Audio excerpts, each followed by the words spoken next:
My most anticipated game of the fall is Middle-earth: Shadow of War. Had a release date of August 22nd, but then they just announced it is being delayed until October 10th.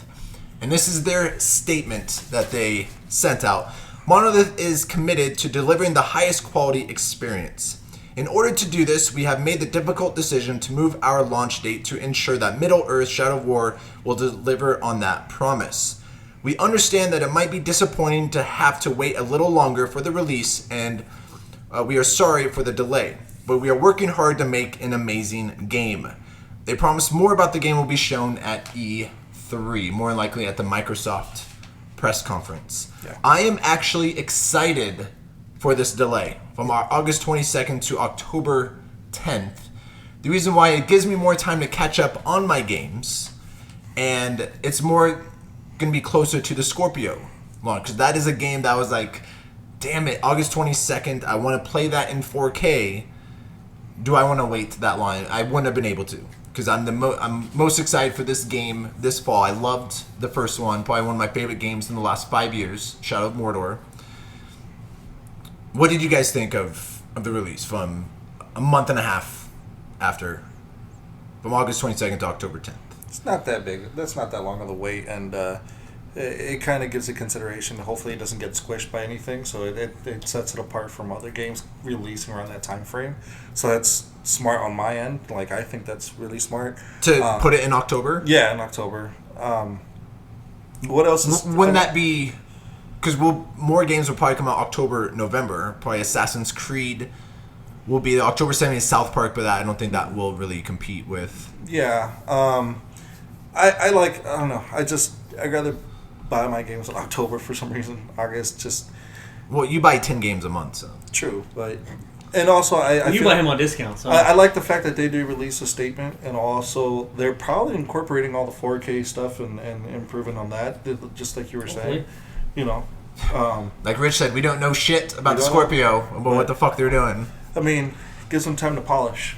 And not a lot of game companies do that, come out and say something like, hey, we're sorry, we need a little bit more time. BioWare Montreal, we're looking at you. Rockstar did it. No, they said it 3 times. And they kept delaying it, yeah. Shoveled that crap down our fucking throats.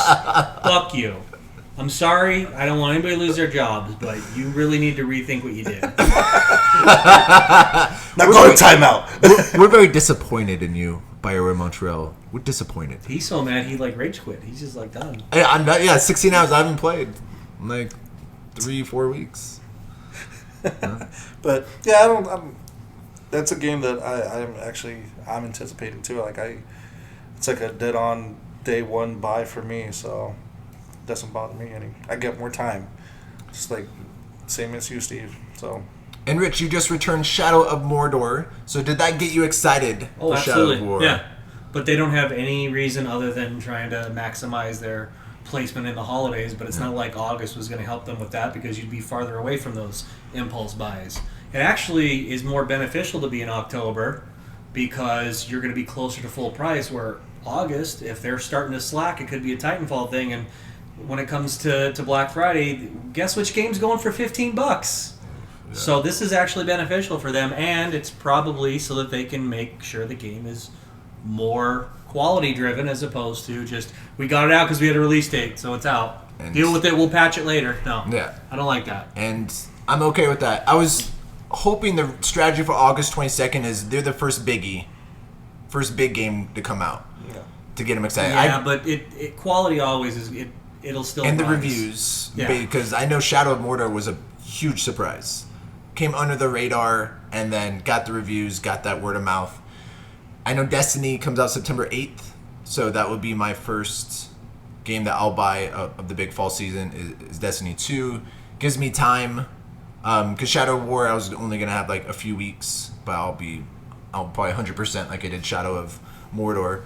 I just don't want it to get lost in the shuffle. That's my biggest concern, because I just have that much love for this game.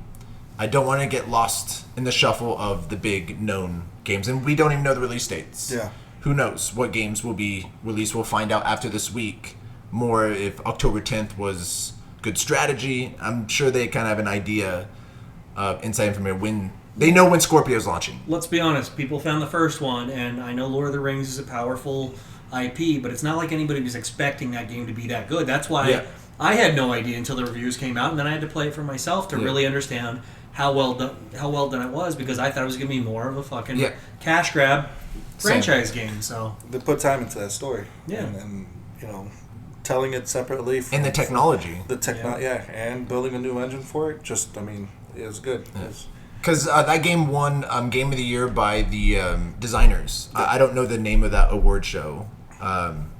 Like the ones who designs the games, because they gave a lot of respect for innovating with the Nemesis system. It was fresh. It was something that hasn't been done, and they did it good. And now hopefully we're going to see something that's like kind of a little bit more perfected, and that's impressive. So, and I'm with you, Rich. I'd rather have a complete game October 10th than a 80% done August 22nd. And we'll just do a day one patch and a week one patch, and don't worry, hey, we made our date, we made our deadline. Yeah. But I think they have a lot of confidence in that product to make it October 10th. Yeah.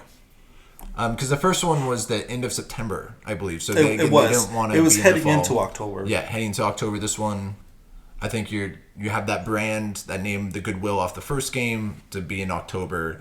I have the faith, and again, it's gonna be a very busy fall for us. Yeah, but it always is. It always is. Yeah, fall. Those 3 months of nonstop gaming. Mo, you're gonna have to double. I don't even know where you're gonna find this time. I'm gonna quit my job. All right, excellent strategy. Joking, I need money to buy these games. So you see where we're going with this. That's what Heather's for. You buy her Beauty and the Beast, and she buys you a video game. That's fair. There you go. Yeah, no, that's not gonna work. I need to be able to pay rent. Heather, you can do this. I believe in you.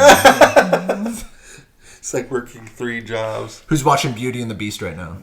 Yes. That's true. Who's watching Beauty? For the 4th time today. Just It's 5th. put her a word for her at work. She can work both jobs and focus on the games. And just play at least a third of them on her profile. Babe, so I gotta meet hours. podcast deadline. Let's go. And another topic I want to bring up about Shadow of War and other video games is, I know IGN first, they had a lot of video of Shadow of War. And I know Rich and I were talking about Mass Effect. There's a lot of video, and I know a lot of these games, there's a lot of videos before it's even released. Do you get, and even Destiny 2, they did the announcement, they did like a half hour of the strike. They did a lot of the Crucible, 8 minutes of the single player Homecoming. They had that trailer. So they have all these videos of these games. Do you guys watch all those videos? No. I watched like the little trailers and stuff like that. I saw some of those videos, but I felt like they're showing off too much, and it's just let people get anticipated for that game, and then when you're getting ready to release it, then release it and talk about it then. But it's too much. I don't have time to sit there for 30 minutes to watch a video. I want to experience That looks the same shit as the first game, right? Fuck you, Destiny. Same shit to me, but in that case, and also talking like they showed off the first strike. I'm like, I don't want you to show me that because that's already part of the storyline. I want to play it. I don't want to see. Well, luckily they usually have boring conversation over the top of it. Oh yeah, it's like where the interviewer's trying to ask them something and go, we're not really prepared at this time to discuss that, but expect some updates along those lines sometime in the near future. I don't need to hear that. And then you just played like a strike storyline. And I know a lot of people don't care for that. A lot of people just ran through the strikes and care for that. I'm a storyline guy. I played my strike slow with Heather. We went through. I want to pay attention to the stories or what's happening in the strike. And that's it. But after running it 30 times, I can see people speeding off, not caring. And I guarantee you some of the old players are just going to jump in, run the strike, not care about whoever cares for the storyline, and just there was no storyline in the first game, so why would they want to pay attention? No, in the strikes, they had like separate little mission stories. I wanted to listen to them. So when they started incorporating them, but I think they did more reading online than playing. Yeah, the Vanguard turns to you and goes, "Go to www. Like, okay, thank you, sir. www. Go fuck yourself. .com. There's your grimoire. Unlocked. Keep it unlocked. You ain't shit, Hunter. You ain't shit. Damn. And Rich, you're a big Mass Effect fan. I know they had like one video was like an hour long gameplay, and they had a lot of 10-minute videos. I don't need of Mass to watch Effect IGN's Destin Legary trying to flip the fucking Nomad. I think that was a waste of everybody's time. Oh my gosh. So, And I don't want to see some of that stuff. Or if you really want to show me, then play the whole fucking thing. But give me all the spoilers. If you really feel it's necessary to go through a 30-minute walkthrough, then give me all the context. Or don't.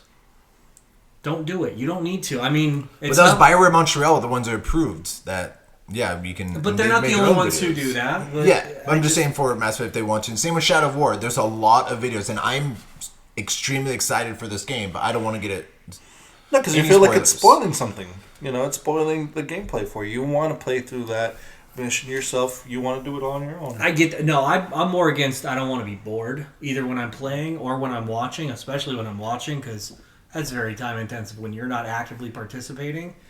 But I'm an advocate of. I understand. I don't want it completely spoiled, but there is something to be said for you guys have reread a book or rewatched a movie or a TV show. You already knew where it was going, but you like to watch it and see like, oh, I should have caught that clue. They, 3 episodes ago, they were telling me who the killer was going to be at the end of the season finale, kind of thing. You will still watch it knowing where it's going because you can, if it's very well done, you can still enjoy it and still be just as surprised of, oh, I missed that whole thing. I didn't even realize those two were having this secret interaction. I didn't know that dialogue meant this. So they can give you stuff and it still doesn't have the same, it doesn't reverberate the same way as it will when you play it yourself. So I'm not as worried about it as you guys are, but I'm a different No, I'm not worried because it's up to you to watch it. Yeah, Like, hey, it's out there. Like, if you want to watch an That's hour true, too. of it, you can watch it or not. Like me, I just choose not to. I was just curious to see what you guys thought. If that's a great direction, show a lot of the game. Because Shadow of War, there's a lot of videos for IGN first that entire month. Yeah. I watched the teaser of Shadow of War, and then they had like that 18-minute of this is what it looks like taking down a fortress. Then after that, like that's all I wanted to see is what changes have they made going down a fortress. I'm like, I was already in. Now I'm even more excited. Yeah, that's what I watched. But anything And after was that, enough. the IGN first, like I don't want to watch any about all these videos that they're approving. But again, you can choose it. It's the same thing as in if there's something on TV you don't like, don't watch it. Then Yeah, true. it's up to you. I just think it was a little curious that they are going, a lot of game studios are going that route and showing a lot of videos, especially during the last 6-9 months. I've noticed that. Yeah. I don't know. It doesn't bother me or anything. I just won't watch it. I'm one of those people. Just want to see what you're bringing new to the table, and that's it.